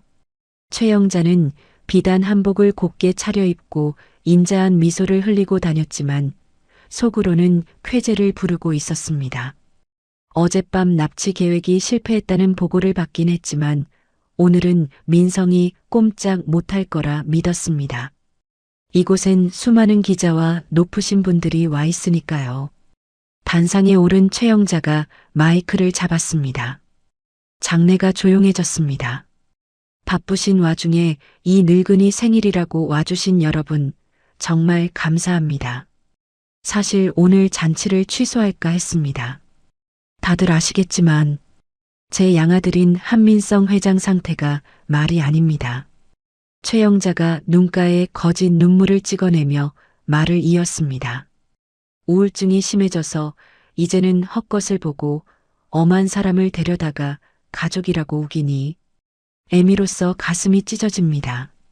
게다가 유흥업소 여자가 회장님을 홀려서 회사를 집어삼키려 든다는 소문까지 도니 제가 눈을 감을래야 감을 수가 없습니다. 객석에서 혀를 차는 소리가 들려왔습니다. 쯧쯧, 한 회장이 어쩌다 저 지경이 됐나? 그러게 말이야. 역시 핏줄이 아니면 믿을 게 못 돼. 최 부회장이 고생이 많네. 분위기가 무르익자 최 영자가 비장한 표정으로 선언했습니다. 그래서 결단했습니다. 정신이 온전치 못한 민성이를 대신해 제 친아들인 윤석이가 당분간 그룹을 맡기로. 그때였습니다. 쾅! 연회장의 육중한 참나무 문이 대포 소리처럼 열리며 벽에 부딪혔습니다. 연회장에 있던 수백 명의 시선이 일제히 입구로 쏠렸습니다. 그곳에는 한민성이 서 있었습니다. 말끔한 정장을 입었지만 어깨에는 어울리지 않는 거대하고 더러운 마대 자루를 짊어진 채였습니다. 그의 뒤로는 흑투성이가 된 검은 양복의 경호원들이 줄지어 서 있었습니다. 입구를 막던 호텔 보안 요원들을 뚫고 들어온 모양새였습니다. 최영자의 얼굴이 사색이 되었습니다. 아니, 저게 뭐야? 민성이 너 지금 제정신이니? 여기가 어디라고 행패야. 민성은 대꾸도 없이 뚜벅뚜벅 단상을 향해 걸어왔습니다. 그가 한 걸음 내디딜 때마다 좌우로 갈라진 하객들이 코를 막으며 수군거렸습니다. 어머, 저게 무슨 냄새야? 쉰내 아니야? 회장님 어깨에 저거 쓰레기 봉투 아냐? 경호실장이 다급하게 민성의 앞을 막아섰습니다. 회장님, 이러시면 안 됩니다. 하객분들이 놀라십니다. 비켜. 민성의 낮고 으르렁거리는 목소리에 경호실장이 움찔했습니다. 못 비킵니다. 부회장님 지시가 내 입에서 해고 소리 나오기 전에 비키라고 했다. 민성의 눈빛에서 뿜어져 나오는 살기에 눌린 경호실장이 슬그머니 귀를 터주었습니다. 민성은 거칠 것 없이 단상 바로 아래까지 직진했습니다. 단상 위에 있던 최영자가 부들부들 떨며 소리쳤습니다. 내가 미쳤구나. 드디어 돌았어. 당장 저거 끌어내지 않고 뭐해. 민성은 최영자를 올려다보며 차갑게 웃었습니다. 어머니, 칠순 축하드립니다. 제가 아주 귀한 선물을 가져왔습니다. 선물? 그 더러운 자루가 선물이라고? 당장 치워. 아니요. 이건 어머니가 지난 10년 동안 그렇게 원하시던 겁니다. 받으세요. 민성은 어깨에 메고 있던 마대 자루를 번쩍 들어 올렸습니다. 그리고 최영자의 앞에 놓인 화려한 칠순 잔치상, 5단 케이크와 사내진미가 차려진 테이블 위로 자루를 거꾸로 뒤집었습니다. 와르르르르, 쨍그랑, 화장창. 자루 입구에서 쏟아져 나온 것은 수백, 수천 개의 빈 소주병이었습니다. 술 냄새가 진동하는 초록색 병들이 케이크를 뭉개고 접시를 깨뜨리며 테이블을 난장판으로 만들었습니다. 병들이 서로 부딪히며 깨지는 소리가 연회장을 가득 메웠습니다. 꺄악! 최영자가 비명을 지르며 뒤로 물러나다 넘어질 뻔했습니다. 곱게 차려입은 한복 치마 위로 소주 찌꺼기가 튀었습니다. 하객들은 경악하여 입을 다물지 못했습니다. 이게 무슨 짓이야? 최영자가 쏟아진 빈 병 더미를 보며 악을 썼습니다. 민성은 빈 마대 자루를 바닥에 내던지며 쩌렁쩌렁한 목소리로 외쳤습니다. 왜요? 더럽습니까? 냄새나요? 이 미친놈이 내 잔치상에 쓰레기를 부어. 쓰레기? 이게 쓰레기로 보입니까? 민성이 깨진 소주병 하나를 집어들고 최영자의 코앞에 들이밀었습니다. 민성의 눈에서 불길이 일었습니다. 이건 내 며느리가 7년 동안 룸살롱 주방에서 설거지하며 갚으려 했던 피눈물입니다. 내 5살짜리 아이들이 배고픔 참아가며 고사리 손으로 하나하나 주워 모은 100원짜리들이라고요. 민성의 절규에 장내가 찬물을 끼얹은 듯 조용해졌습니다. 기자들이 카메라를 들어 이 충격적인 광경을 찍기 시작했습니다. 그 어린 것들이 당신이 보낸 사채업자한테 협박당해서 엄마 약 사주겠다고 빚 갚겠다고 길바닥을 기어다니며 모은 겁니다. 당신 눈에는 이게 쓰레기로 보입니까? 내 눈에는 당신이 입고 있는 그 비단옷보다 이게 1000배 만배 더 귀해 보입니다. 거짓말 마. 누가 사채업자를 보냈다고 그래.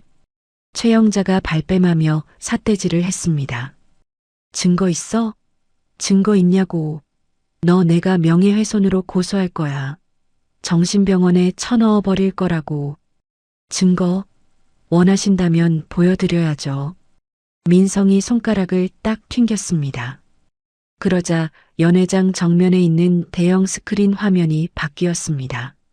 치익하는 소음과 함께 녹음된 음성이 스피커를 통해 흘러나왔습니다.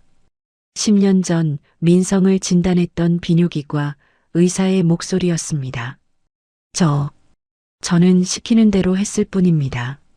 최영자 부회장님이 거액을 주면서 무정자증 진단서를 끊으라고, 안 그러면 병원 문 닫게 하겠다고 협박하셔서 최영자의 얼굴이 백지장처럼 하얗게 질렸습니다. 저거 꺼. 당장 안 꺼. 하지만 폭로는 거기서 끝나지 않았습니다. 곧이어 어젯밤 별장에 침입했던 납치범의 자백 영상이 재생되었습니다. 얼굴이 퉁퉁 부은 남자가 카메라를 보며 덜덜 떨고 있었습니다. 부회장님이 시켰습니다.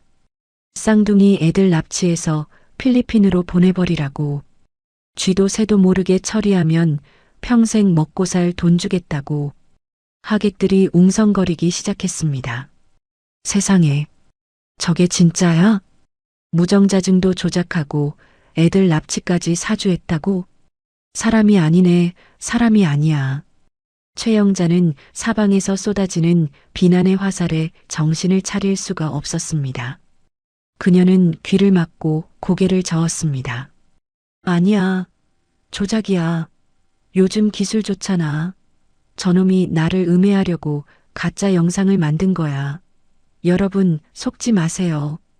최영자가 발악하며 단상 아래로 내려오려 했지만 발밑에 널린 소주병을 밟고 미끄러져 엉덩방아를 찧었습니다.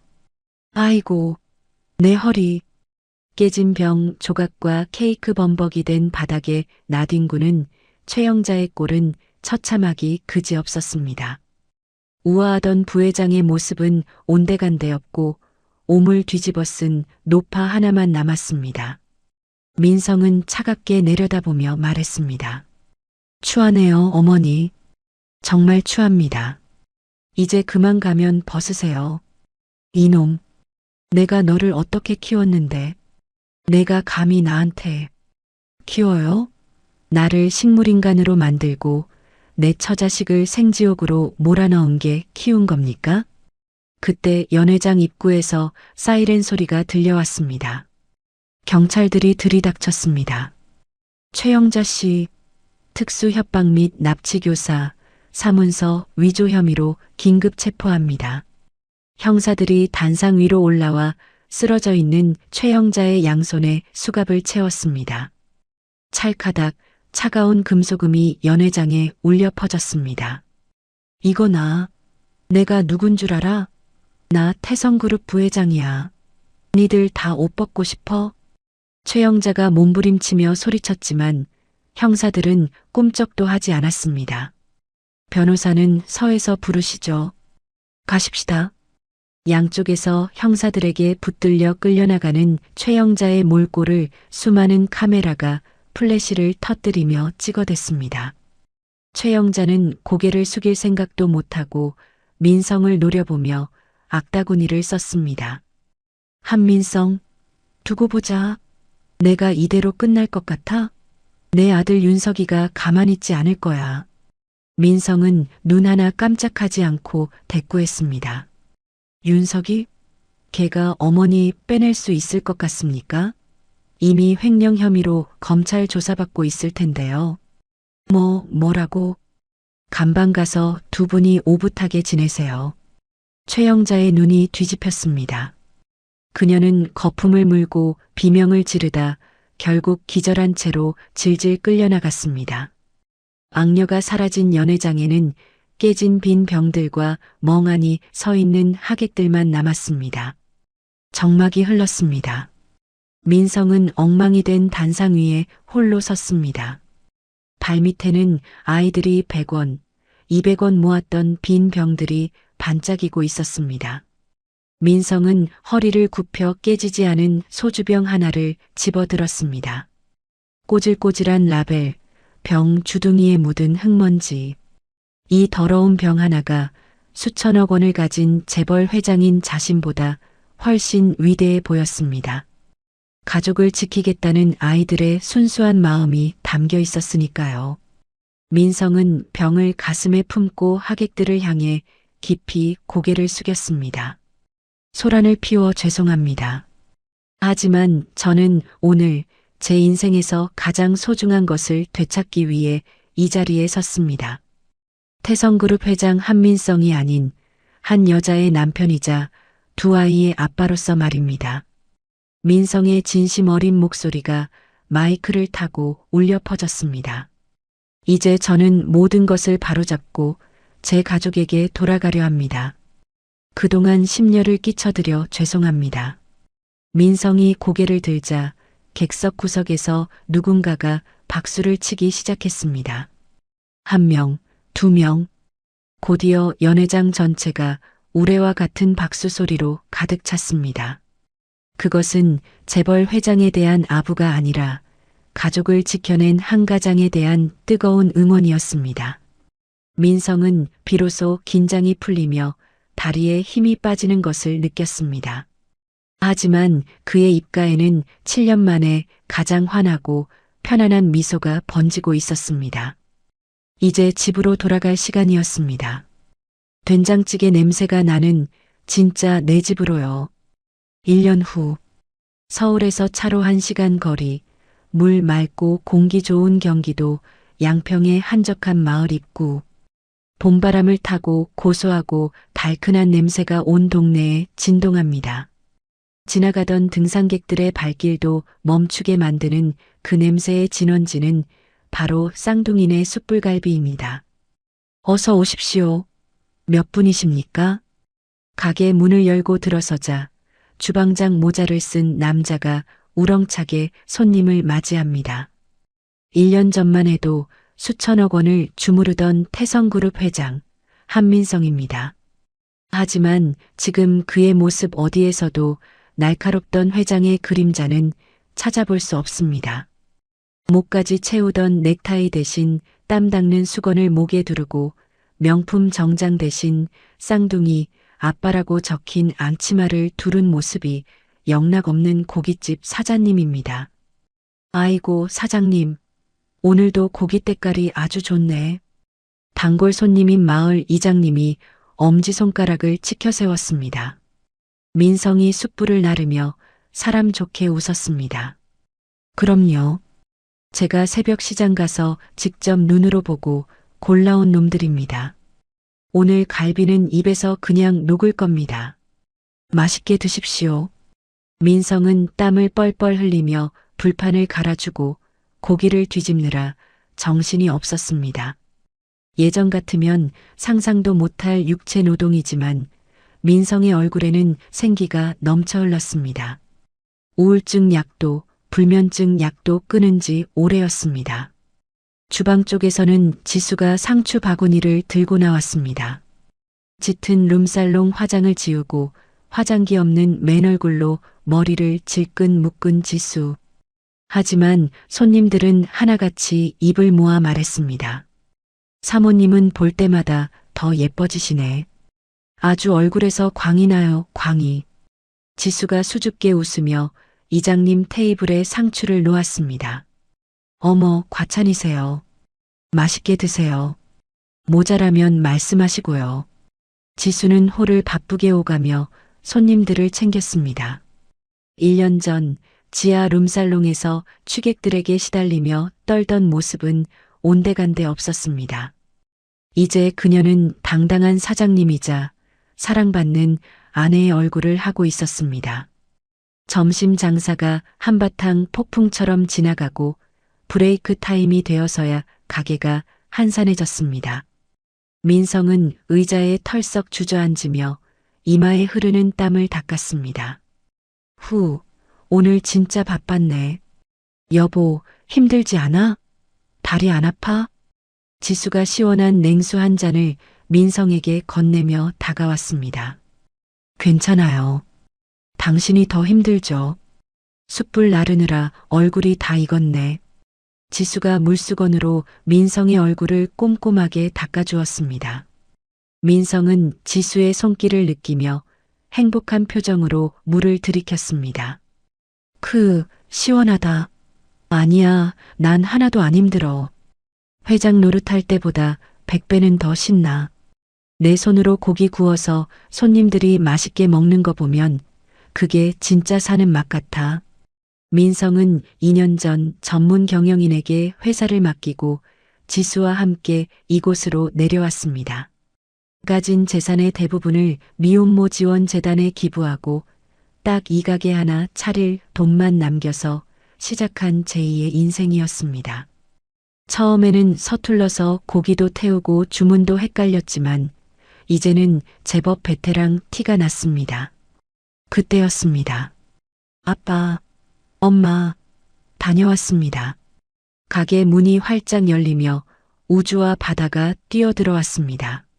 노란색 유치원 버스에서 막 내린 쌍둥이는 볼이 발그레하게 상기되어 있었습니다.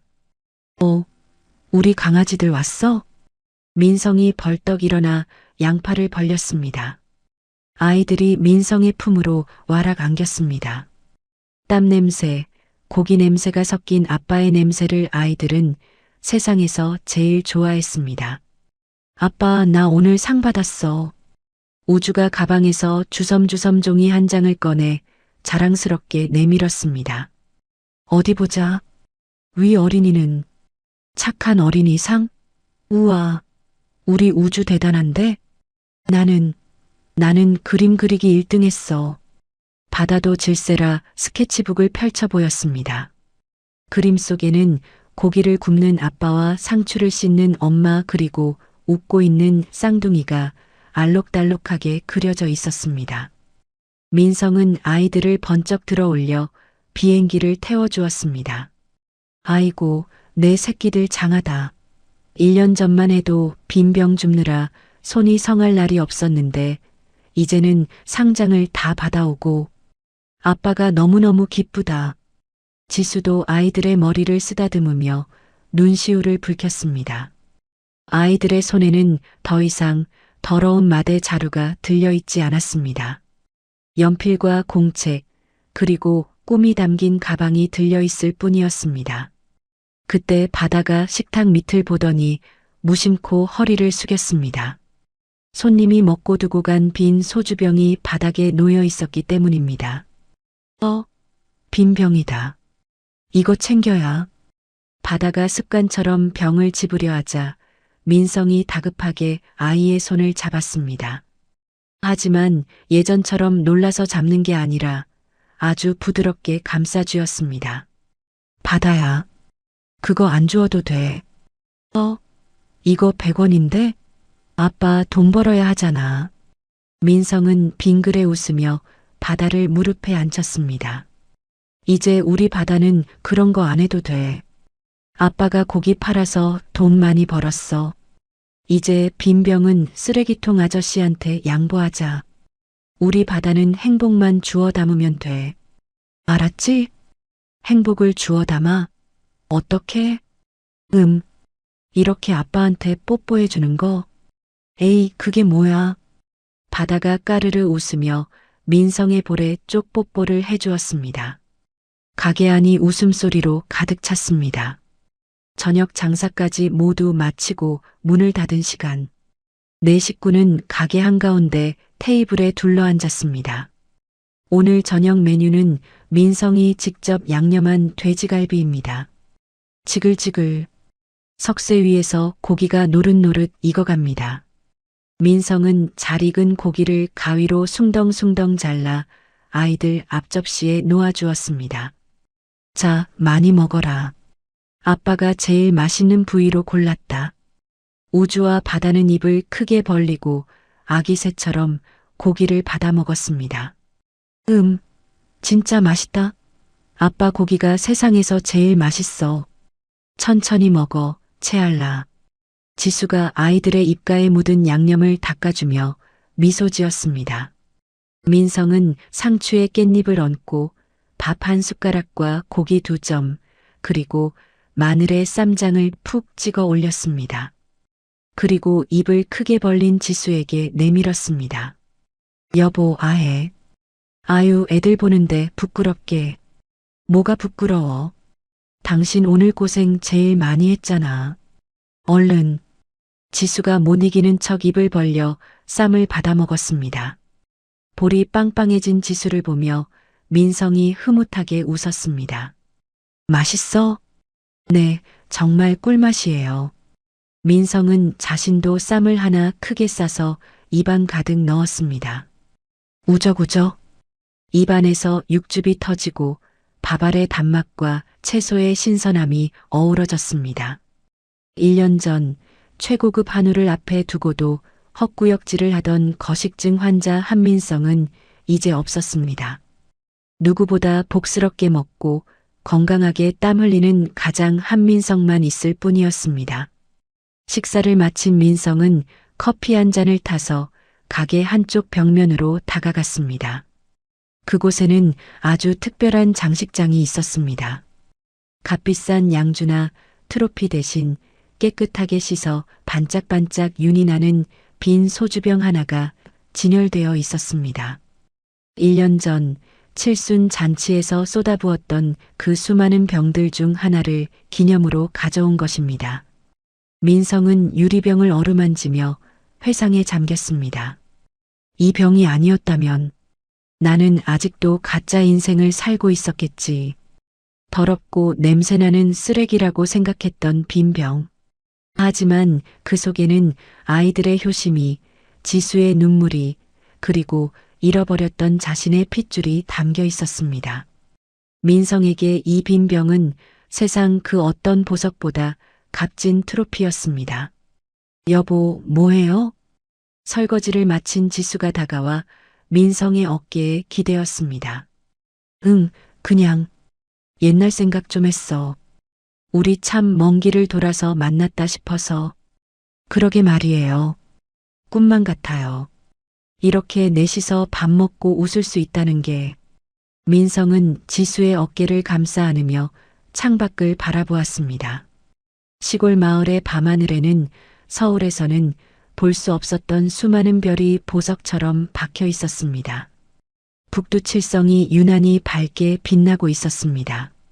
마치 민성과 아이들의 손바닥에 있는 점들처럼 말이죠. 지수야. 네. 고맙다. 나 포기하지 않아줘서. 그리고 우리 아이들 이렇게 예쁘게 키워줘서. 저도 고마워요. 우리 지켜줘서. 두 사람은 서로를 마주보며 따뜻하게 미소 지었습니다. 아빠, 엄마, 빨리 와. 우리 보드게임 하자. 방 안에서 아이들이 부르는 소리가 들렸습니다.